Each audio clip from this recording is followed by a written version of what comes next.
Hi, I'm Charles with AniCap. Previously, Bai was accepted as a disciple to become an immortal. In the immortal realm, Bai would discover that his chosen walk is able to double the power of anything he puts in it. However, he loses some lifespan when he does. Fast forward 5 years to when Bai has become the youngest patriarch of the Spirit Stream sector and the Bloodlord of the Bloodstream sector. He leads the two sectors to victory in a war against the Profound Stream sector and is granted the role of patriarch of the newly formed sector. This newly formed sector prepares for war against the Sky River Court, and Bai takes control of the Blood Ancestor's colossal body. The story continues as we get a look into the past. The Middle Stream Sky River Court was told that they had committed the offense of defying the higher sector. It had been decided that they would be punished as a warning, but the Sky River Court founder tried to stop it. He claimed that the Sky River's crime did not extend to the entire sector, and rejected the punishment. Unfortunately for him, he was not strong enough to stop it, and the Sky River Court paid the price. Back to the present, the leaders of clans that sit just outside the Sky River Court point out how it has not even been 10 years since the Heavenly Punishment catastrophe, and now the river-defying sector has come for them. They realize that the river-defying sector is extraordinary, but the Sky River Court's strong foundation, even if it's on its decline, still gives them a high chance of victory. However, the Sky River Court angered the higher sector. If they decide to maintain their loyalty to them, they will undoubtedly have no future.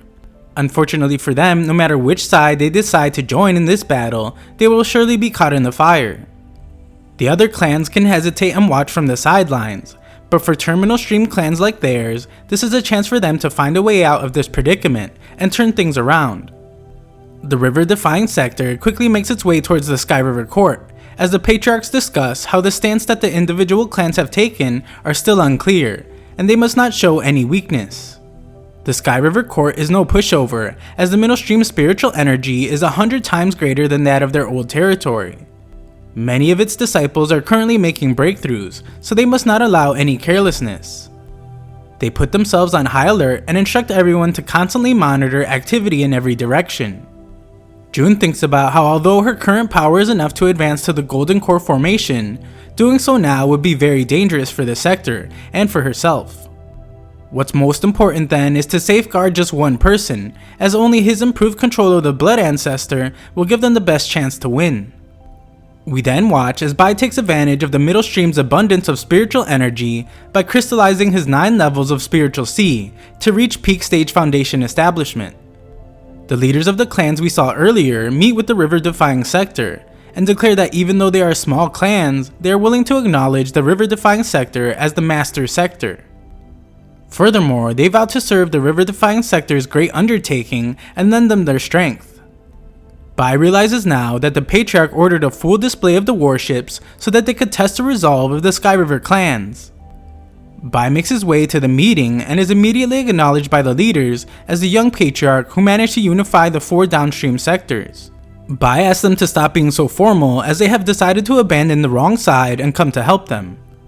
He welcomes them both on behalf of the river-defying sector and declares that as long as they provide help, they will not treat them unfairly.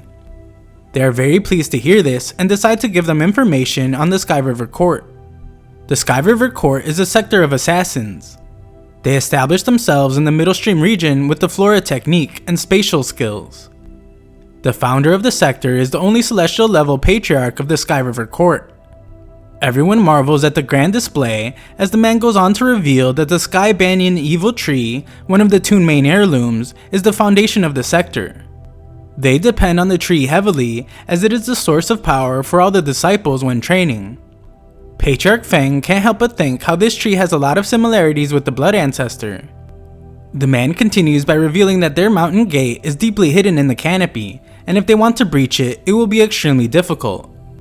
However, many years ago, the higher sector delivered a heavenly punishment. Its palm strike not only erased the life of the celestial patriarch, but also 70% of the Sky River Court's fighting strength.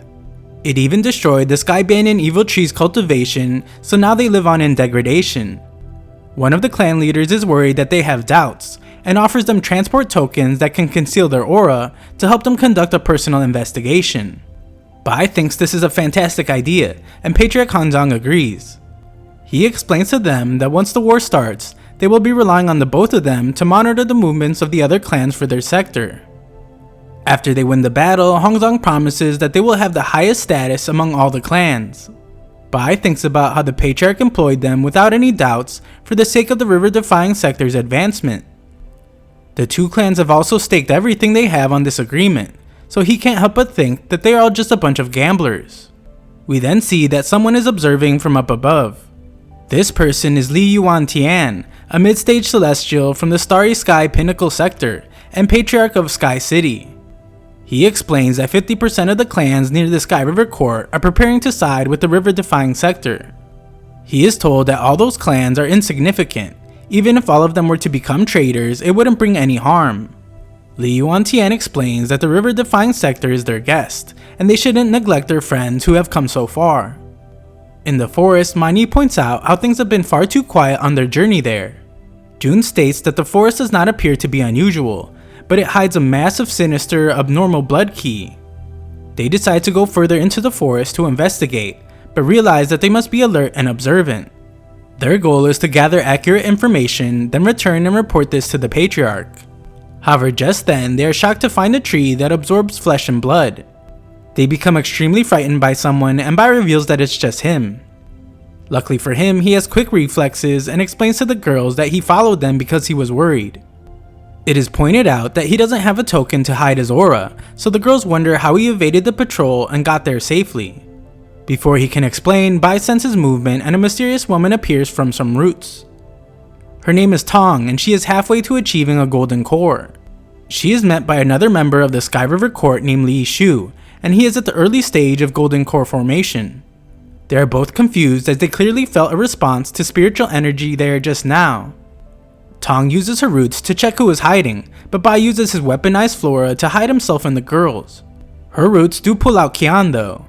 She points out how he just managed to escape from Majestic City but suffered some serious injuries, and had his cultivation taken away by the sector. Tong states that he is crippled now, and wonders where he plans to escape to. Qian is furious to be talked down to, as he reminds them that they're just underlings who carry out dirty jobs for the sector. On the other hand, he is a dignified nascent soul elder of the Sky River Court who concealed himself in the downstream region for decades for the sake of the sector. Bai and the girls are surprised to see that he is still alive, and even more shocked to find that he was part of the Sky River Court. Qian can't believe that he is now being reduced to a sacrificial piece, and questions if they think what they are doing is right. Li Shu explains that Qian needn't worry about them. He states that if Qian cares about the sector so much, then he should follow the Grand Elder's orders and exhaust every last bit of vitality he has for the sector. Qian curses the Sky River Court as it is now clear that they are willing to kill their own members. He continues to curse them, but the pair just ignore him and offer Qian to their heirloom. Qian tries to say that their lives will end badly, but his does first, as his body is consumed by energy. Bai and the girls are amazed by the grand sight, and Mai assumes that the array must be connected to the evil tree. It seems like they offer sacrifices of flesh and blood to nourish the evil tree, and then use the evil tree as a weapon. Things become quiet, so they decide to return to the sector and report everything they saw. However, just then, they are attacked by Tong's roots. She reveals that concealing their aura doesn't work against her, and tells them to prepare to die. Tong's immense power is on full display as she's able to attack in every direction. Not only that, she is skilled enough with her abilities that she is easily able to fight all three of them. Even though she has the upper hand in the fight, she explains that they have managed to completely enrage her. Her control over the roots is terrifying, so the three decide it would be best to run. Bai is still pretty confident himself and tells the girls he will show them something interesting. Tong catches Bai's pill and mocks him for thinking it would do something, but is shocked when it does. Once the smoke clears, Tong is shocked to see a man as she thought he had left a long time ago. The girls are in disbelief when they see what Bai's new invention is, and can barely look away as Tong is about to kiss the man. Bai leaves Tong to enjoy the illusion, and she later wakes up more furious than ever. Thank you for watching part 33, the next part will come very soon.